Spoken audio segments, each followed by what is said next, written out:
de Venezuela, vamos hasta Roma para saludar a José Manuel Vidal. Es vaticanista y director del portal Religión Digital.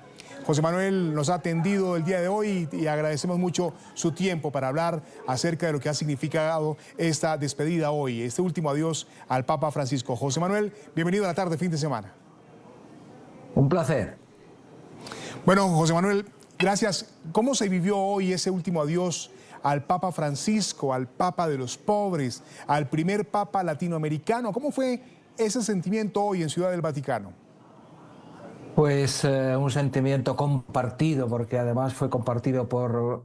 Unos hablan de 500.000, otros de 300.000 personas, por muchísima gente. De todos los estratos sociales, te puedes imaginar, allí estaban los más ricos del mundo, los más poderosos, junto a los más pobres, que fueron los que les despidieron al final en Santa María la Mayor.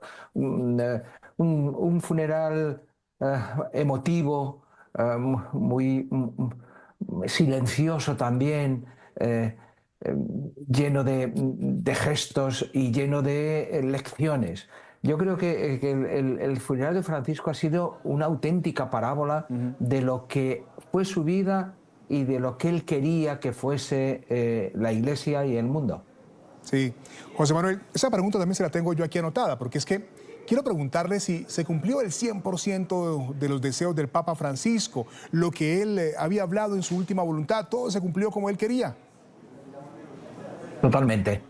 Totalmente, desde la eliminación del catafalco, que es un aparato enorme en el que se subía el cuerpo de los papas, hasta la presencia de los poderosos de este mundo, con los que estaba en desacuerdo, que yo creo que vinieron a Roma con la conciencia intranquila, vinieron a representando a sus pueblos y entonces pues lógicamente eso es muy de respetar, pero vinieron también con esa conciencia intranquila de saber que el Papa les estaría mirando en el cielo y diciéndoles, pero hombre, ¿qué hacéis aquí? ¿Qué haces aquí, Trump, que estás cerrando fronteras, deportando inmigrantes cuando la Iglesia siempre ha defendido que el derecho a emigrar de todas las personas, cuando él mismo, su misma familia había sido una familia migrante, ¿no?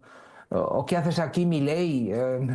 Que me has llamado de todo, imbécil y hijo del maligno, y ahora estás aquí como con cara de circunstancias, ¿no?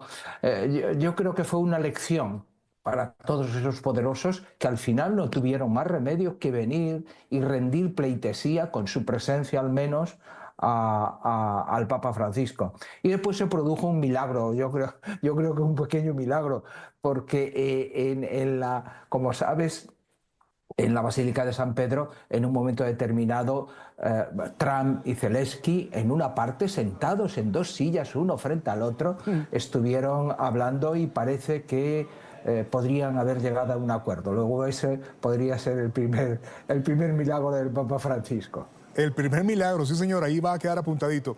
José Manuel, ¿qué hizo diferente este funeral del Papa Francisco frente a lo que fue en el pasado el funeral de Joseph Ratzinger, Benedicto XVI, o de Juan Pablo II? Y lo digo frente a lo que usted mencionaba hace tan solo unos minutos, que ha sido la asistencia de líderes poderosos del planeta. ¿Qué otros elementos pueden marcar también esa gran diferencia de lo que ha sido hoy esa jornada en el funeral de Francisco? Mira, Francisco no quiso que su funeral fuese un funeral imperial. Desde los gestos, desde la situación, desde las lecturas, quiso un funeral, tenía que ser solemne. Un funeral de un papa no puede menos que ser un funeral solemne, pero con los elementos más sencillos. El ataúd con una solo de madera, no tres ataúdes, el evangeliario, el libro de los evangelios encima del ataúd. El recorrer el camino, una vez celebrado el funeral, el ir desde la plaza de San Pedro hasta en Papa Móvil, en su último baño de masas, en su último recorrido por la ciudad que tanto amaba, hasta la Basílica de Santa María la Mayor. Y allí el ser recibido por los últimos, el que los últimos, el Papa que defendía a los últimos fue despedido por los últimos, por los más pobres, por los gays, por los transexuales, todos ellos con ramos de rosas blancas en la mano le rindieron el último homenaje. Es decir, solemne como no puede ser menos el funeral de un papa, pero al mismo tiempo con esa característica, esa cercanía a la que tan acostumbrado nos tenía el Papa Francisco, claro. Sí. José Manuel, el Papa Francisco definitivamente rompió esquemas, ¿no? Era un papa diferente, un papa que se acercó a los pobres, como usted lo mencionaba hace un momento. ¿Por qué a partir de esta hora, de este momento, la voz del Papa Francisco va a empezar a hacer mucha falta? Pues porque es muy difícil, que encuentren a que los cardenales, que lo van a hacer, pero que encuentren a la persona adecuada para sucederle, ¿no? Puso el listón tan alto, dejó las expectativas de una iglesia en transformación tan arriba, que va a ser muy difícil que el que venga puede estar a su altura. Es decir, lo va a tener muy complicado, porque este Papa conectó con la gente, llegó a la gente, rompió con el estilo hierocrático del papado anterior.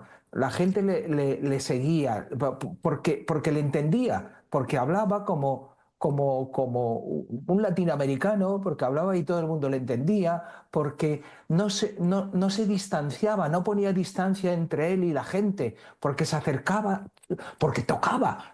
Fue el primer papa que tocó realmente, que abrazó realmente a la gente. Y porque la gente sabía, cuando estabas cerca de él, sabías que te colocaba en el centro. Estuve 4 o 5 veces con él y todas las veces en las que estuve con él, me sentí importante. Y estaba pensando, pero hombre, este es el Papa y yo no soy nadie, y me hacía sentir que yo importaba, que lo que yo decía o lo que yo le preguntaba o lo que hablábamos sobre la información religiosa en España y en el mundo era en aquel momento lo más importante para él. Ese tipo de características de un hombre que por otro lado fue un gran gobernante, un gran líder carismático y un hombre de Dios y una buena persona. Juntar todo eso en la misma persona les va a costar mucho a los cardenales, aunque me consta que están haciendo esfuerzos para encontrar a ese mirlo blanco, ¿no? Sí, José Manuel, esas audiencias que conquistó Francisco, pues precisamente hablemos de una de ellas, la de los jóvenes, a quienes logró captar su atención, a los que logró traer nuevamente hacia la iglesia, porque había una ruptura allí, pero Francisco detonó de nuevo ese clic. ¿Cómo recordar a ese Francisco que acercó a la iglesia a los más jóvenes? Acercó la iglesia a los más jóvenes porque los jóvenes ven, huelen la autenticidad.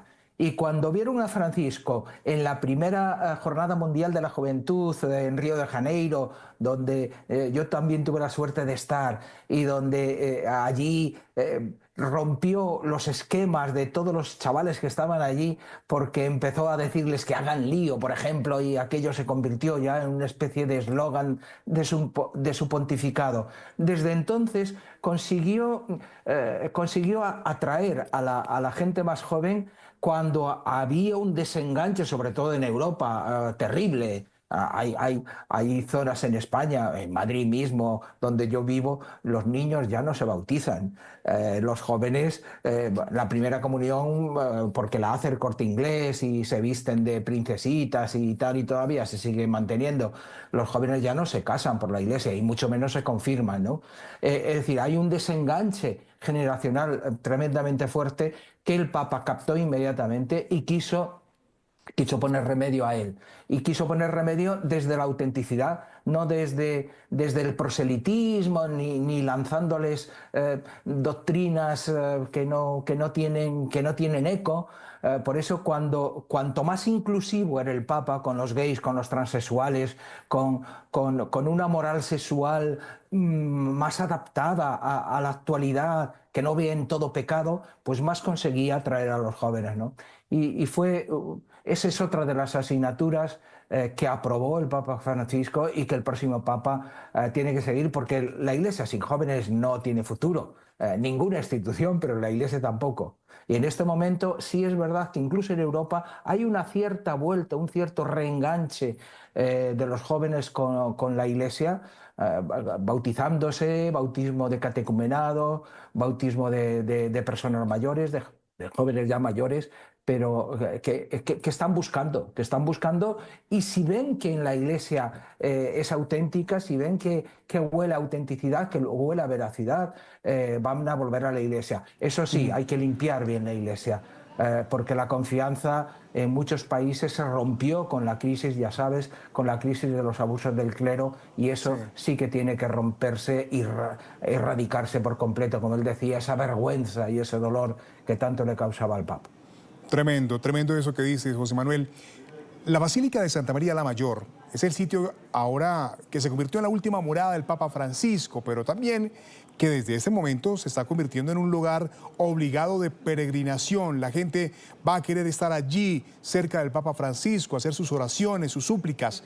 ¿Cómo se está preparando la Santa Sede para eso que va a ser este lugar ahora, un lugar de romería católica? Pues